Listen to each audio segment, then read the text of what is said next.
majtama'a qaumun fi baitin min buyutillah yatluna kitaballah wa yatadarasunahu fima bainahum illa nazalat alaihimus sakinah wa ghasyiyatuhumur rahmah wa haffat bihimul malaikah wa dzakarahumullahu fiman indah. Tidaklah suatu kaum duduk di salah satu rumah Allah membaca ayat-ayat Allah dan sama-sama mempelajarinya kecuali turun kepada mereka as-sakinah, ketentraman dan kenyamanan, wa ghasyiyatuhumur rahmah, dan mereka diliputi pula oleh rahmat. Assalamualaikum warahmatullahi wabarakatuh. Innal hamdalillah nahmaduhu wa nasta'inuhu wa nastahdihi wa nastaghfiruhu wa natubu ilayh wa na'udzu billahi min shururi anfusina wa sayyiati a'malina may yahdihillahu fala mudilla lahu wa may yudlil fala hadiya lahu. Ashhadu an la ilaha illallah wahdahu la syarika lah wa ashhadu anna Muhammadan abduhu wa rasuluh la nabiyya wa la rasula ba'dah. Ya ayyuhalladzina amanu taqullaha haqqa tuqatih wa la tamutunna illa wa antum muslimun. Ya ayyuhan nas ittaqu rabbakum alladhi khalaqakum min nafsin wahidah wa khalaqa minha zawjaha wa batha minhuma rijalan katsiran wa nisaa wattaqullaha alladhi tasaaluna bihi wal arham innallaha kana 'alaikum raqiba. Ya ayyuhalladzina amanu ittaqullaha wa qulu qawlan sadida yuslih lakum a'malakum wa yaghfir lakum dhunubakum wa man yuti'illaha wa rasulahu faqad faza fawzan 'azima. Amma ba'du, fa inna asdaqal hadithi kitabullah wa khairal huda huda Muhammadin sallallahu alaihi wasallam wa syarrul umuri muhdatsatuha wa kullu muhdatsatin bid'ah wa kullu bid'atin dhalalah. Bapak dan ibu-ibu, saudara-saudara dan saudari, jemaah salat subuh di Masjid Zaid bin Thabit radhiyallahu anhu Pekanbaru yang besar tak dipanggil gelar, yang tak bergelar tak sebut nama, alim ulama, cerdik pandai, tokoh adat, tokoh masyarakat, al-hadirin wal hadirat yang hadir ataupun yang mendengarkan melalui 91,1 FM atau menyaksikan melalui media live streaming dimanapun berada. Alhamdulillah subuh ini masih ada kesempatan untuk kita. Semoga kesempatan ini menjadi tanda syukur kita kepada Allah, sehingga dengan demikian kita diberikan nikmat yang membuat kita senantiasa bersyukur kepadanya. Salawat dan salam kepada Nabi alaihi salatu wassalam, kepada para keluarganya, anak istri, cucu dan cicit serta keturunannya, para sahabat dan anak-anak mereka, para tabi'in yang melanjutkan, dan siapapun yang istiqamah sampai hari kiamat mengikuti sunnahnya. Mudah-mudahan dengan salawat dan salam tersebut kita senantiasa nama kita disebut di depan Nabi alaihi salatu wassalam yang disampaikan oleh para malaikat kepadanya. Ma'asyiral kiram, bapak dan ibu kaum muslimin dan muslimat yang dirahmati Allah Subhanahu wa taala. Melanjutkan pelajaran kita tentang idalu al-hadis. Untuk melanjutkan kita terpaksa menjemput alinea sebelumnya supaya nyambung gitu. ketika beliau berbicara tentang masalah peralihan kiblat dari Baitul Maqdis ke Ka'bah, beliau mengatakan wa kullun kana haqqan bi waqti, semuanya adalah hak, benar di masanya, di waktunya. Artinya ketika Nabi menghadap Baitul Maqdis, itulah kebenaran salat orang di masa itu. Berarti tidak ada yang batal, tidak ada yang dianulir. Amal orang semasa menghadap kiblat, salat menghadap kiblat Baitul Maqdis tetap ditulis wa ma kana Allahu liyudhi'a imanakum.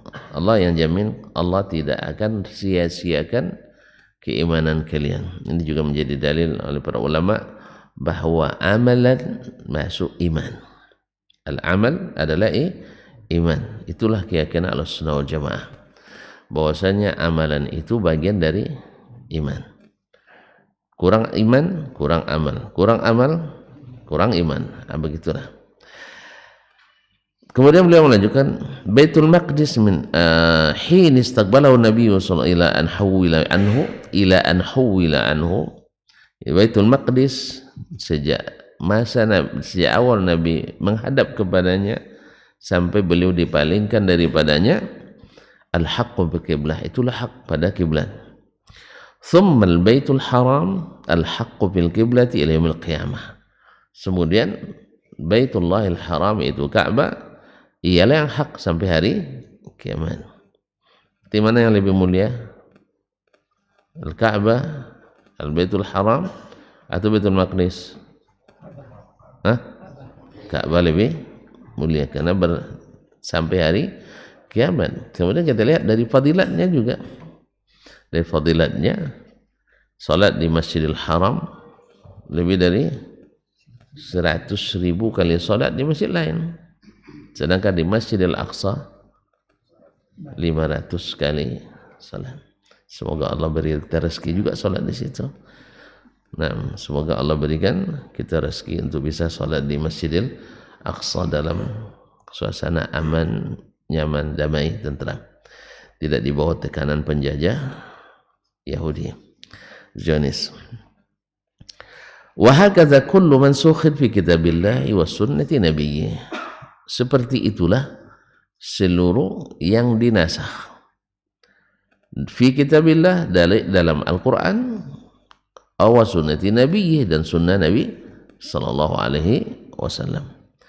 Yang artinya yang hukum yang belum dinasakh di masanya itulah hak. Itulah hak.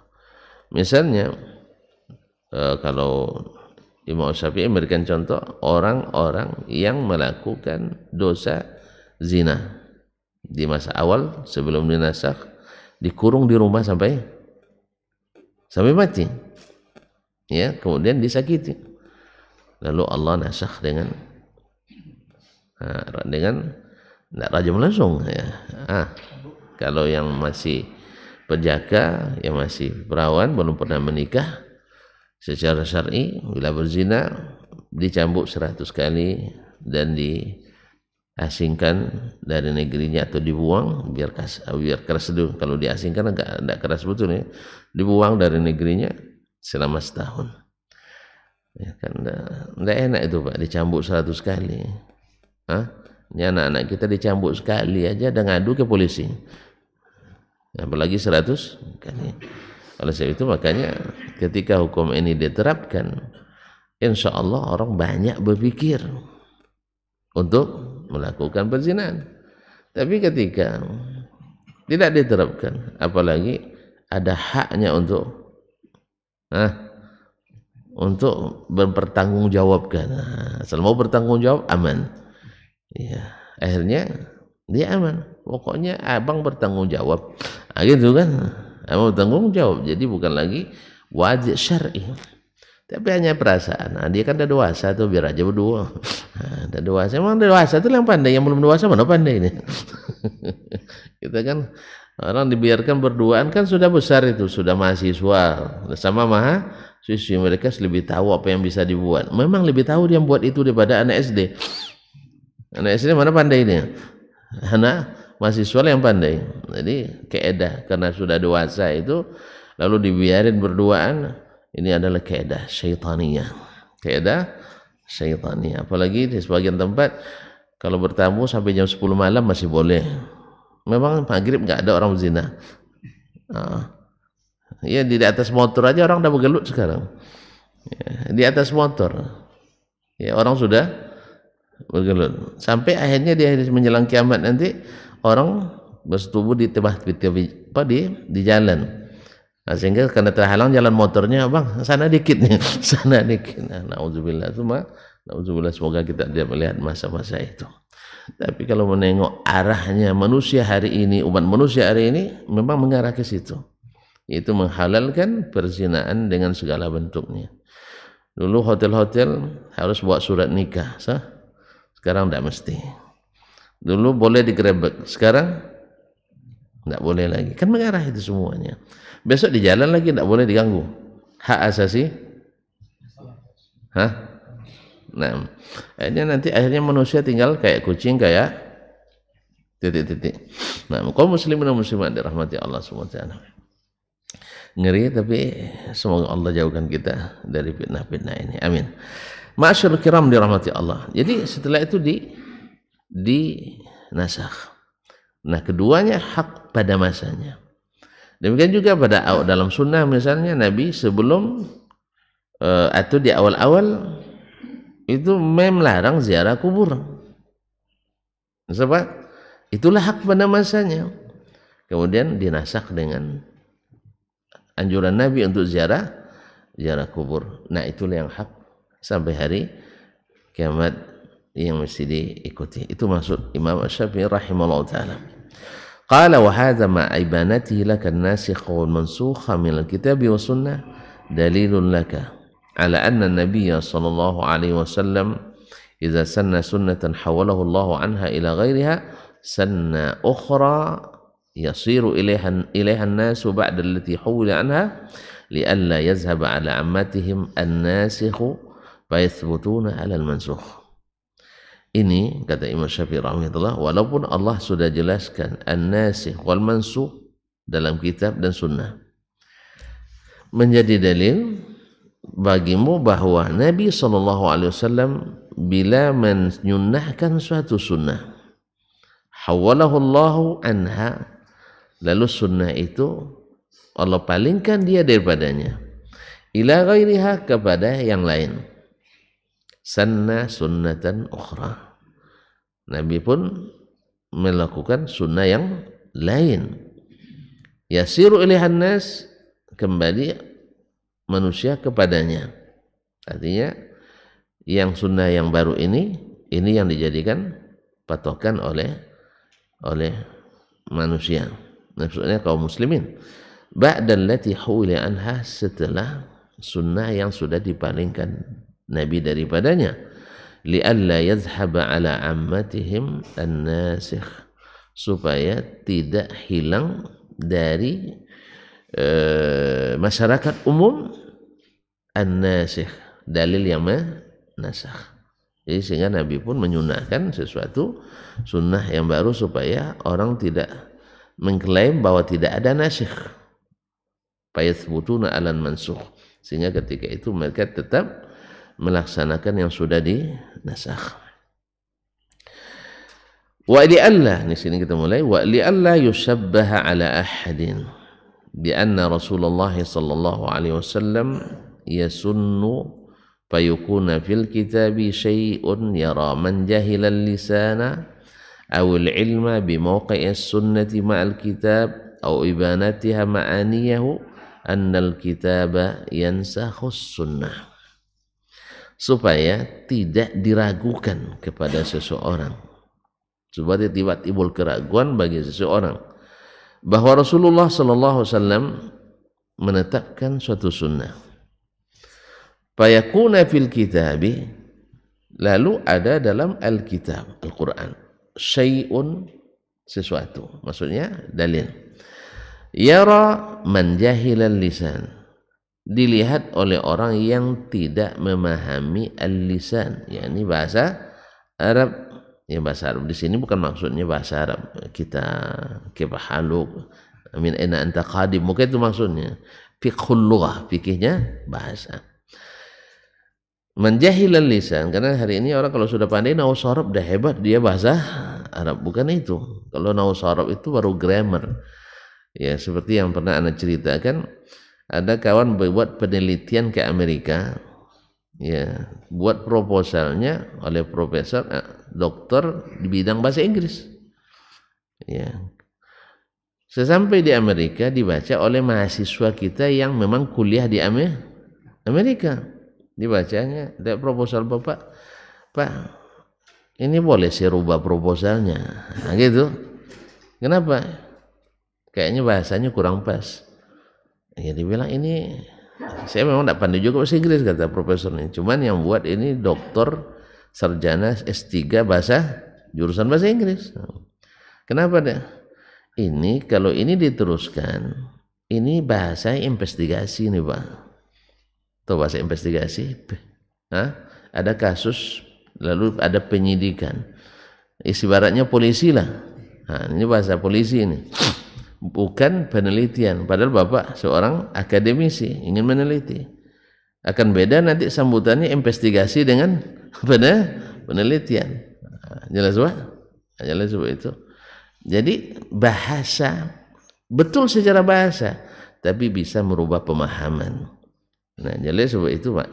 Jadi kalau orang tidak paham bahasa Arab, tidak paham bahasa Arab, hanya bahasa kamus, apalagi kamusnya kamus Indonesia Arabi. Ya. Ini kamusnya mesti kamus Arab. Jadi bahasa Arab yang dipahami oleh orang Arab, bukan bahasa Arab yang tidak dipahami oleh orang Arab. Semalam saya menguji anak-anak ini, abstraknya kan ada 3, bahasa Arab, ada bahasa Inggris, ada bahasa Indonesia. Saya baca yang bahasa Arab, yang pening saya bacanya. Ini kalau dibaca oleh orang Arab tidak paham atau salah paham. Kalau tidak gagal paham. Lalu saya tanya, siapa terjemahkan? Google kan, saya bilang. Iya Ustaz. Nah, kalau Google memang Google tidak bisa dipercaya, saya bilang. Iya, Google yang bisa dipercaya karena yang memasukkan datanya bukan orang ahli bahasa Arabnya. Jadi orang pandai ngetik, pandai aplikasi, pandai jadi admin, dia mengetikkan, dia bukan ahlinya. Google kan bukan ulama nih. Google ulama? Entah, dia hanya gudang penyimpan data. Jadi jangan belajar sama Google. Ya, saya zaman sekarang ini tuh apalagi duduk-duduk masjid Ustaz. Dah semuanya serba instan ya, buka HP udah selesai. Enggak sama. Dulu para ulama nyebut siapa yang gurunya hanya kitab atau buku, kesalahannya lebih banyak daripada benarnya. Dan semua guru juga masih banyak kesalahan, apalagi sama benda mati seperti itu. Baiklah kaum muslimin muslimat. Jadi supaya tidak disangka oleh orang yang jahil dalam bahasa, maksudnya yang tidak memahami, mendalami bahasa, awil ilmah atau tidak mendalami ilmu. Ya hari ini kan orang kalau sudah pandai berpikir berretorika sudah dianggap berilmu. Tidak, ilmu beda dengan logika. Walaupun logika diperlukan untuk menuntut ilmu, tetapi orang yang pandai berpikir belum tentu berilmu. Tapi orang berilmu mesti pandai berpikir. Cuma nanti akan bercanggah dengan pemikiran orang yang tidak berilmu, maka dituduhlah orang berilmu tidak berpikir. Saja masalahnya. Kalau kita aplikasikan ke dalam suatu masalah nanti, ya suatu masalah, misalnya kita mendapatkan hadis lalu kita pahami dengan ilmu, ya menurut kita kontekstual juga, menurut mereka tidak tekstual. Ya sehingga yang satu hasilnya mengamalkan, yang satu hasilnya meninggalkan. Apa sebab? Satu berpikir tanpa ilmu, yang satu berpikir dengan ilmu, sehingga dalil itu berguna. Yang satu dalil terbuang. Apa sebab? Karena yang satu berpikir tanpa ilmu, yang satu berpikir dengan ilmu. Allah musta'an. Jadi oleh sebab itu dia kira ente terlalu tekstual. Dilarang merokok, tidak mau merokok gitu kan. Kalau saya tidak, merokok itu tak boleh kalau seandainya di ruang, nah misalnya di masjid. Terus dulu ada ustaz yang merokok di masjid, di masanya boleh merokok di masjid. Kalau masa sekarang tidak boleh lagi karena masjid ada AC dan sebagainya. Nah, ini orang berpikir kadang tanpa ilmu tapi dengan semata-mata nafsu. Bukan kita mengatakan dia tidak berilmu, tapi ilmunya tidak digunakan untuk mengolah itu. Awal ilma bimauqi sunnah, atau orang yang tidak punya ilmu yang mumpuni dalam tentang posisi atau fungsi as-sunnah ma'al kitab wa ibanatiha ma'aniyahu, dan bahwa dia berfungsi menjelaskan makna-makna Al-Quran. Annal kitabah yansakhus sunnah, sehingga dia katakan bahwa Al-Quran menasakh as-sunnah, bahwa Al-Quran menasakh as-sunnah. Ini Imam Syafi'i rahimahullah, ini pendapatnya ya, yang mu'tamad dari pendapat Imam Syafi'i bahwa as-sunnah tidak dinasakh kecuali dengan sunnah, sebagaimana Al-Quran tidak dinasakh kecuali dengan Al-Quran. Walaupun banyak ulama yang membolehkan menasakh as-sunnah dengan Al-Quran dan menasakh Al-Quran dengan as-sunnah. Cuman pendapat Imam Asy-Syafi'i lebih hati-hati. Sebab ketika dibuka as-sunnah dinasakh dengan Al-Quran, banyak kekeliruan orang dalam penerapan. Sama sekarang misalnya kalau masalah pembagian bid'ah, ada yang bilang ada bid'ah hasanah ya. Mana yang lebih hati-hati, yang lebih selamat ya di antara kedua pendapat? Yang selamat jelas yang mengatakan semua bid'ah. Apa sebab? Sebab semua orang yang mengatakan bid'ah hasanah, dalam penerapannya banyak sekali. Banyak sekali kesalahan aplikasi. Makanya Nabi larang kita buat bid'ah itu. Dikatakannya kalau ada dalilnya berarti bid'ah hasanah. Kita kalau bilang kalau ada dalilnya sunnah hasanah. Iya. Maksudnya rupanya ada dalil-dalil yang jauh sekali, dalil umum seperti perintah berbuat kebaikan secara umum. Lalu menurut pikirannya ini adalah masalah baik. Akhirnya masa orang berbuat baik dilarang. Nah, jelas ya? Masa orang berbuat baik dilarang. Ya, misalnya orang nak bikin masjid untuk memecah belah umat. Ya. Lalu dilarang membuat itu. Masa bikin masjid dilarang? Itu. Karena jelas tujuannya memecah belah. Tapi kalau tujuannya menghidupkan sunnah, lalu dilarang. Nah, misalnya banyak masjid sunnah tidak hidup di dalamnya. Ya, dibuat pengaji Al-Quran dan Sunnah menurut pemahaman generasi pertama. Oh, tidak boleh, ini berbahaya. Kenapa berbahaya? Ya kalau hidup pemahaman salaf di situ, tentu pemahaman khalaf otomatis terkubur. Tapi kalau khalaf yang hidup, salaf harusnya memang dipinggirkan memang. Karena apa? Antara as-salaf dengan khalaf itu tidak sejalan memang. Yang satu mengandalkan dalil yaitu as-salaf, yang satu mengandalkan pikiran logika yaitu khalaf. Walaupun dua-duanya sama baca Al-Quran dan hadis. Itu yang jadi sebabnya dua-duanya sama baca Al-Quran dan hadis. Cuman bedanya yang satu ya terikat dengan Al-Quran dan hadis, yang satu bebas meninggalkan Al-Quran dan hadis. Itu aja bedanya. Makanya kaum muslimin dan muslimat dirahmati Allah SWT, supaya tidak dikira oleh orang yang tidak mengetahui bahwa sunnah punya posisi menjelaskan, menerang Al-Quran dan hadis, sehingga mereka menganggap bahwa Al-Quran karena dia bersifat umum lalu menasah as-sunnah yang bersifat khusus. Akhirnya banyak hal-hal yang disunnahkan Nabi karena bertentangan dengan dalil-dalil umum, dikiranya itu dinasakh. Dikiranya itu dinasakh. Nah, dan hari ini banyak terjadi ini. Ya. Banyaknya perubahan-perubahan harus bersama dalam beragama hari ini. Karena ada istilah moderasi beragama. Bagus bahasanya, tapi isinya mengerikan. Dia anggaplah bahwa moderasi bersama itu sebagian orang memahami bersama-sama beragama. Jadi antara umat beragama tidak boleh dipisah-pisah, tidak boleh pilah-pilah. Paham tuh? Jadi artinya apa? Sampai nanti ke bab keyakinan, bab pernikahan, kan sama beragama. Oleh sebab itu nikah antar umat beragama apa salahnya? Supaya damai kita.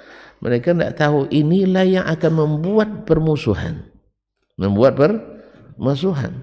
Nah, karena masing-masing agama itu semuanya sebenarnya juga tidak suka dengan ini.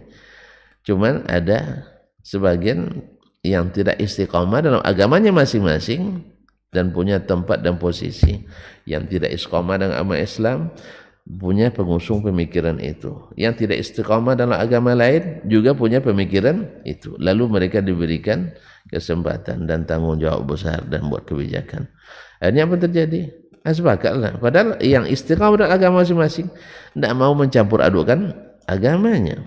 Ya, agama lain khawatir dia kalau sempat Islam dibolehkan khutbah di masjid yang betul-betul berdakwah, banyak masuk Islam nanti.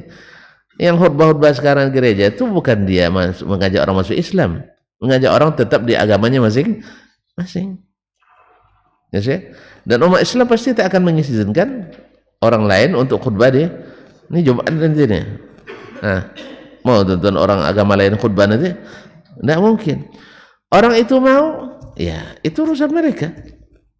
Karena kenapa mereka mau? Karena yang khutbah bukan kita misalnya. Ya. Bisa enggak? Inna ad-dina indallahil Islamnya. Bisa enggak disampaikan nanti di situ? Hah? Wa may yabtaghir al-Islam dinan fala yuqbala min. Siapa yang memilih selain Islam agama tidak akan diterima selamanya. Coba. Wa huwa fil akhirati minal khasirin. Di akhirat jadi orang rugi. Kira-kira gimana? Besok jangan, mungkin juga disuruh turun Mas gitu. Nah, tapi ketika dia bicara bahwa sebenarnya kita ini sama, menyerukan perdamaian, kebersamaan, bagi mereka itu bagus ini supaya umat Islam bisa terbius oleh itu. Tidak usah lah, kalian di masjid aja, ahlan wa sahlan di sini. Kan mereka kan ingin kita ikut agama mereka. Nah. Ma'asyiral kiram dirahmati Allah SWT. Dan ini banyak dimanfaatkan orang dalil-dalil umum ya bertentangan dengan sunnah, lalu dalil umum itu didahulukan dari sunnah Nabi SAW dengan alasan ini sunnah ini sifatnya adalah culture. Apa makna culture? Budaya. Jadi agama Nabi itu sesuai pula dengan budaya Arab dulu. Yang kita ambil bukan zahirnya, tapi makna yang terkandung di dalamnya. Sebagaimana Nabi dulu menghidupkan kearifan lokal orang-orang Quraisy, maka kita ambil itu. Semua yang baik dalam kearifan lokal kita, masukkan pula bagian dari agama Islam. Jadi lama-lama nanti bakar tongkang, yang tukang doanya lah Kiai Haji nanti. Ya Allahumma barik lana fi idina hadza. Ya Allah berkahilah hari raya bakar tongkang kami ini. Nah, gimana itu? Ya, perayaan kesyirikan minta diberkahi oleh Allah SWT. Apa sebab? Karena ini adalah budaya kebersamaan yang dibangun dan itu dinisbatkan ke Nabi sallallahu alaihi wasallam. Nauzubillah, tsumma nauzubillah. Baik. Faqala, dia berkata, apa yumkinu an tukhalifa sunnatu fi hadzal kitab? Mungkin enggak? Ini ada yang bertanya ke Imam Syafi'i, mungkin enggak sunnah itu menyalahi Alkitab dalam masalah ini? Qultu la, saya katakan kata Imam Syafi'i, la, enggak mungkin. Wa dzalik, sebab Lianna Allah jalla thana'uhu aqama ala khalqil hujjata min wajhain. Sebab Allah menegakkan hujjah kepada makhluknya dari dua sisi. Apa itu? Asluhuma fil kitab. Asal keduanya dalam Al-Quran. Kitabihi, yaitu Al-Quran, thumma sunnatu nabihi, kemudian sunnah nabinya sallallahu alaihi wasallam. Kok bisa dikatakan sunnah nabi itu bagian dari Al-Quran? Bifardihi fi kitabi ittiba'aha. Karena Allah mewajibkan di dalam kitabnya menaati sunnah. Berarti sunnah tak terpisahkan dari Al-Quranul Karim. Makanya tidak bisa dipisahkan Al-Quran. Maka tidak mungkin akan bertentangan antara sunnah Nabi dengan Al-Quranul Karim. Fala yajuzu an yasunna Rasulullah sallallahu alaihi wasallam sunnatan lazimah fatunsakhu atau fatunsakha fala yasunna ma nasakhaha. Tidak boleh.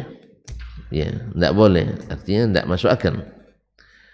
Ayasunna Rasulullah sallallahu alaihi wasallam menetapkan suatu sunnah lazimah, sunnah lazimah, sunnah yang sudah lazim. Fatunsakh, lalu sunnah itu dinasakh. Fala yasunna ma nasakhaha, tapi tanpa menyunnahkan sunnah yang baru untuk menasakhnya. Wa in, ya, tidak mungkin itu. Mesti Nabi jelaskan. Sebab apa? Karena fungsi Nabi adalah menjelaskan. Wa ma arsalna min rasulin illa bilisani qaumihi liyubayyana lahum. Tidak kami utus seorang rasul pun kecuali dengan bahasa kaumnya supaya dia jelaskan kepada mereka. Makanya penjelasan Nabi itu sudah jelas. Tidak perlu lagi menunggu sampai abad keempat dulu baru jelas. Sunnah Nabi sudah jelas. Nah, kalau nak penjelasan itu, kan zaman berbeda kasusnya, itu masalah yang berubah. Karena ada al-thawabit, ada al-mutaghayyirat, ada yang berubah-ubah, ada yang tak berubah.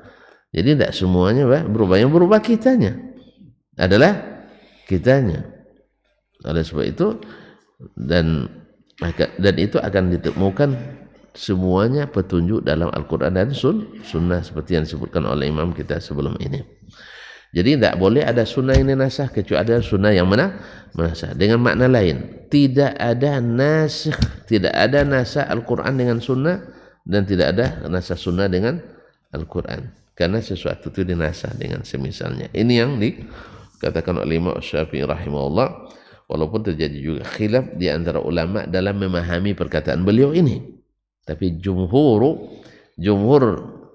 atau sebagian besar murid Imam Syafi'i memahami yang ini.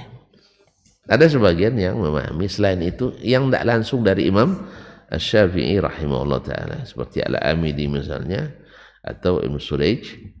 Beliau memahami selain itu. Artinya boleh as-sunnah dinasakh dengan Al-Quran. Tapi tentu saja tidak sembarangan seperti yang dilakukan orang sekarang. Ketika pintu ini dibuka, maka akan banyak penyimpangan. Seminitnya tolong lah kan itu. Kan banyak orang nak memaksa kadang untuk ini kan tidak boleh. Jelas kejap sebentar aja.